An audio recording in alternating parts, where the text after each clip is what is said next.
আসসালামু আলাইকুম। কেমন আছেন সবাই? আজকে আমি আপনাদের সাথে শেয়ার করছি লাউয়ের চামড়া ভাজি বা লাউয়ের খোসা যে যেটাই বলেন।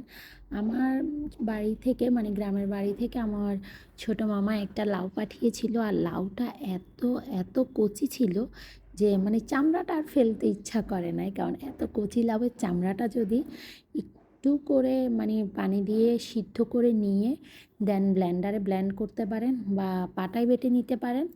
পাটায় বেটে নিলেও হবে বা ব্লেন্ডারে ব্লেন্ড করে নিলেও হবে। নিয়ে আমি যে প্রসেসে রান্না করেছি, আসলে আমি ডিটেলস আর মুখে বললাম না।